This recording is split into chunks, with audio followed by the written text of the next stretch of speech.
Bonjour, dans cette vidéo, je vais vous présenter une adaptation du jeu Le Grand Méchant Monstre.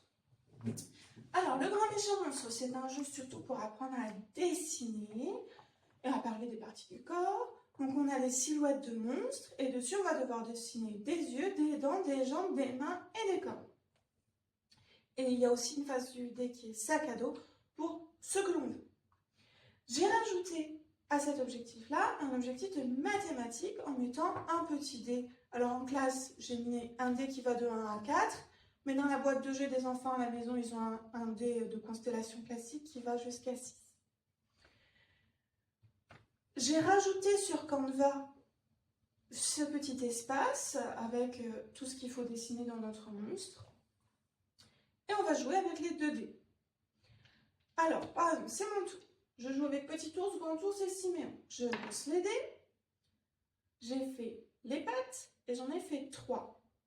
Tous, sous la patte, on va écrire 3 ou faire 3 petits points et dessiner 3 pattes. Et puis c'est au tour de petit ours. Les pattes, il a déjà fait. Alors, soit on peut rajouter des pattes, soit il relance le dé. C'est des cornes. Une corne. Alors, tous sous la corne, on va écrire 1 et on va dessiner une corne. Et on continue comme ça jusqu'à ce que notre ligne soit pleine, c'est-à-dire qu'il y a au moins un œil, au moins une dent, au moins une patte, au moins un bras et au moins une corne dans nos monstres. Et après, pour vérifier qu'on a réussi la partie de mathématiques, on met nos monstres les uns à côté des autres et on va vérifier, est-ce qu'ils ont bien tous le même nombre de pattes? S'ils ont tous le même nombre de pattes, on a réussi.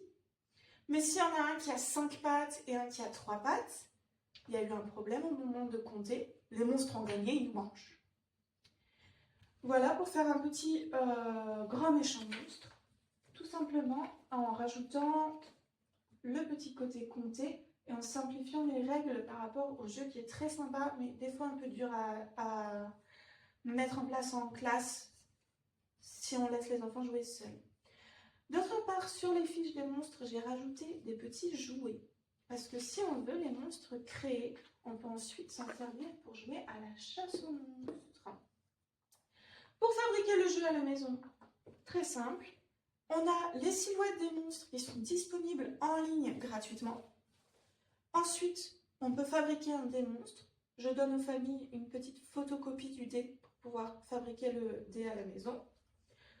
Et on rajoute un dé ou un dé de constellation classique. Et c'est parti. Amusez-vous bien!